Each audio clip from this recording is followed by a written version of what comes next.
যেখানে হাদিসে স্পষ্ট, যেখানে রাসূল সাল্লাল্লাহু আলাইহি ওয়াসাল্লামের আমল স্পষ্ট, সেখানে কোনো বুজুর্গানে দিন, সেখানে কোনো মাযহাবের দোহাই দিয়ে, সেখানে কোনো ব্যক্তির দোহাই দিয়ে, সেখানে কোনো বড় হুজুরের দোহাই দিয়ে, কোনো ব্যক্তির দোহাই দিয়ে সেখানে কোনো আমল চলে না। সেখানে মুহাম্মদ সাল্লাল্লাহু আলাইহি ওয়াসাল্লামের আমল স্পষ্ট। মুহাম্মদ সাল্লাল্লাহু আলাইহি ওয়াসাল্লামকে একমাত্র মুমিন হিসেবে তাকে রাখতে হবে, অন্য কোনো ব্যক্তির কোনো আমলকে নয়। সম্মানিত উপস্থিতি, মাগরিবের পূর্বে যে 2 রাকাত সালাত রাসূল সাল্লাল্লাহু আলাইহি ওয়াসাল্লাম আদায় করতেন, সাহাবায়ে কেরাম আদায় করতেন, সেখানে আপনাকে আমাকে মুহাম্মাদের উম্মত হিসেবে দাবি করলে আমাদেরকে এই সুন্নাত সালাত আদায় করতে হবে। আল্লাহর নবী সাল্লাল্লাহু আলাইহি ওয়াসাল্লাম বলছেন, কোথায় নেবেন এই হাদিসটা, কোন গ্রন্থে নেবেন এই হাদিস? আল্লাহর নবী সাল্লাল্লাহু আলাইহি ওয়াসাল্লাম বলছেন, প্রত্যেক আযান এবং ইকামাতের মাঝে 2 রাকাত নামাজ আছে। প্রত্যেক আযান এবং ইকামাতের মাঝে 2 রাকাত নামাজ আছে।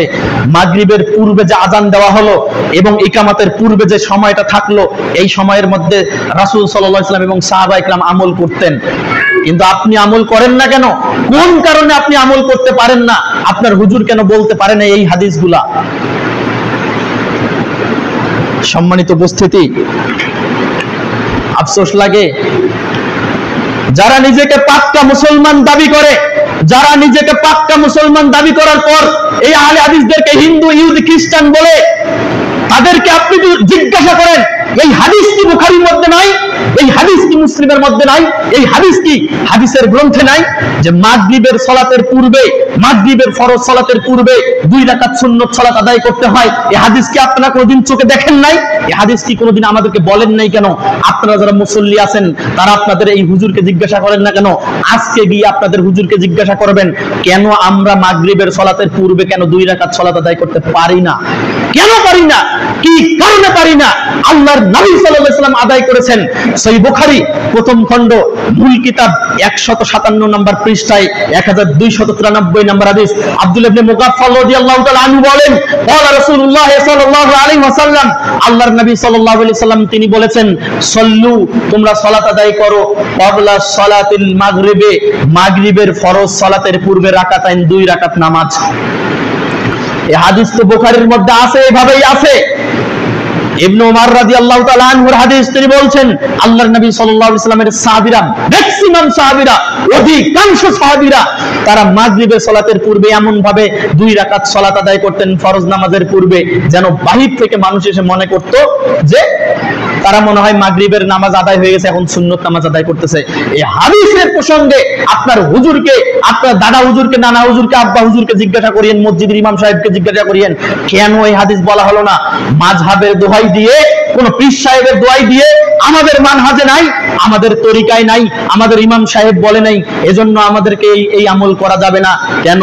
এই আমল রাসূল করেছেন, এই আমল সাহাবায়ে কেরাম করেছেন, এই আমল আপনি করবেন না কেন? কিসের কারণে আপনি এই আমল করবেন না? করতেই হবে।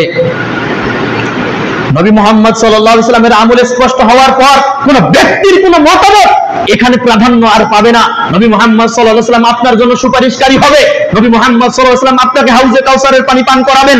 নবী মুহাম্মদ সাল্লাল্লাহু আলাইহি ওয়াসাল্লাম কাল কঠিন কিয়ামতের দিন আপনাকে সুপারিশ করে জান্নাতের মধ্যে নিয়ে যাবেন।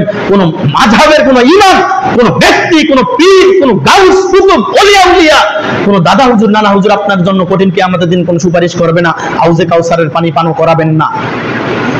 আপনার জন্য অনুসরণীয় ব্যক্তি হচ্ছেন মুহাম্মদ রাসূলুল্লাহ সাল্লাল্লাহু আলাইহি ওয়াসাল্লাম। কারণ আল্লাহ সুবহানাহু ওয়া তাআলা বলছেন সূরা আহজাবের 21 নম্বর আয়াত, লাকাদ কানা লাকুম ফি রাসূলিল্লাহি উসওয়াতুন হাসানা, তোমাদের জন্য উত্তম চরিত্রের উত্তম আদর্শ রয়েছে মুহাম্মদ রাসূলুল্লাহ সাল্লাল্লাহু আলাইহি ওয়াসাল্লামের নিকটে। আল্লাহর নবীর আমল স্পষ্ট হওয়ার পর যদি কোনো ব্যক্তি এই কথা বলে, আল্লাহর নবী বিধান স্পষ্ট করে দেওয়ার পর যদি কোনো ব্যক্তি কথা বলে যে এটা আমার মাযহাবে নাই, আমার মানহাজে নাই, আমার ইমাম সাহেব বলে নাই, আমরা যে তরিকায় চলি এই তরিকায় নাই, আল্লাহ সুবহানাহু ওয়া তাআলা বলছেন ওয়া মান ইউশাকিকির রাসূল মিন বা'দি মা তাবায়্যানা লাহুল হুদা, হেদায়েত স্পষ্ট হওয়ার পরে যদি, সঠিক মত স্পষ্ট হওয়ার পর যদি, সঠিক আমল স্পষ্ট হয়ে যাওয়ার পর যখন কোন ব্যক্তি রাসূলের বিরুদ্ধাচরণ করে বলবে এটা আমার মাযহাবে নাই, এটা আমার পীর সাহেব করে নাই, এটা আমরা যে মাযহাব মানি সেই মাযহাবের মধ্যে নাই, আমাদের ইমাম সাহেব বলে নাই, এজন্য আমরা করব না। আল্লাহ সুবহানাহু ওয়া তাআলা বলছেন, ওয়া মান ইউশাকিকির রাসূল মিন বাদি মা তাবায়্যানা লাহুল হুদা, হেদায়েত স্পষ্ট হওয়ার পর যে রাসূলের বিরুদ্ধাচরণ করবে, রাসূলের আমলকে মেনে নিবে না, আল্লাহ সুবহানাহু ওয়া তাআলা বলছেন নুওয়াল্লিহি মা তাওয়াল্লা, ওই ব্যক্তি আল্লাহ সুবহানাহু ওয়া তাআলা আল্লাহর রাসূলের অনুসরণ না করে সে যেভাবে অনুসরণ করতে চায়, সে যেভাবে আমল করতে চায়, আল্লাহ তাআলা তাকে সেই রকম আমলের অবকাশ দিবেন। অথচ আল্লাহ সুবহানাহু ওয়া তাআলা বলছেন নুসলিহি জাহান্নামা, আল্লাহ সুবহানাহু ওয়া তাআলা ওই ব্যক্তিকে এই রকম রাসূলের অবাধ্যচরণ করার কারণে জাহান্নামের মধ্যে নিক্ষেপ করবেন। আর আল্লাহ সুবহানাহু ওয়া তাআলা বলছেন ওয়াসাআত মাসীরা, আর এই জাহান্নাম কতই না নিকৃষ্ট একটা জায়গা। এজন্য আমল স্পষ্ট হওয়ার পর, হেদায়েত স্পষ্ট হওয়ার পর আমাদেরকে রাসূল সাল্লাল্লাহু আলাইহি সাল্লামের আমলটা গ্রহণ করতে হবে। কোন ব্যক্তির, কোন ইমাম, আমি ইমাম সাহেব, আমি এই মরণিয়া মসজিদে ইমাম সাহেব যা বলবো তা গ্রহণযোগ্য নয়। যদি কিনা আমি রাসূলের কথা বলি তাহলে সেটা গ্রহণযোগ্য। যদি আমি কোটেশন দিয়ে, রেফারেন্স দিয়ে আপনাকে বলি এটা আমল আল্লাহর নবী করেছেন, সাহাবায়ে কেরাম করেছেন, অতএব আপনাকে করতে হবে।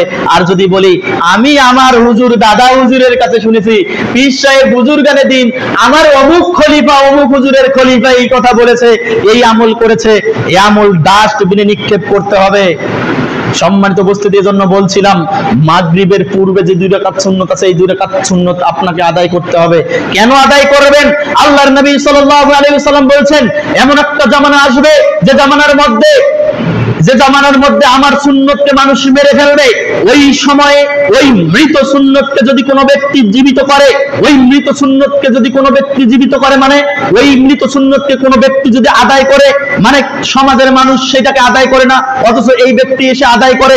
সমাজের অধিকাংশ মানুষ মাগরিবের পূর্বে 2 রাকাত সুন্নত সালাত আদায় করে না। আল্লাহর নবী সাল্লাল্লাহু আলাইহি ওয়াসাল্লাম বলছেন যদি কোনো ব্যক্তি আমার এই সুন্নতকে আদায় করে, আল্লাহর নবী সাল্লাল্লাহু আলাইহি ওয়াসাল্লাম বলছেন তাহলে ওই ব্যক্তি 50টা গলা কাটা শহীদের সমপরিমাণ মর্যাদা লাভে ভূষিত হয়ে যাবেন। ইমাম আলবানী রাহিমাহুল্লাহ এই হাদিসের ব্যাখ্যায় স্পষ্ট কথা বলেছেন কি কারণে তারা 50টা গলা কাটা শহীদের মর্যাদা পাবে। রাসূল সাল্লাল্লাহু আলাইহি সাল্লামের যুগে তারা একজন শহীদ হয়েছে, একজন শহীদ হওয়ার নেকি তারা পেয়েছে, কিন্তু আমরা একটা আমল করার কারণে কেন 50 জন শহীদের নেকি পাবো? কি কারণে আপনি পাবেন? আলবানী রাহিমাহুল্লাহ তিনি বলছেন যে যেহেতু তারা আল্লাহর নবীকে দেখে দেখে আমল করেছে, আল্লাহর নবীকে দেখেছে, ফেরেশতা জিবরাইল এসেছে তাকে দেখেছে, ওহী নাজিল হয়েছে তাকে দেখেছে, ওহী এইভাবে নাজিল হইল, কোরআন এইভাবে নাজিল হইল।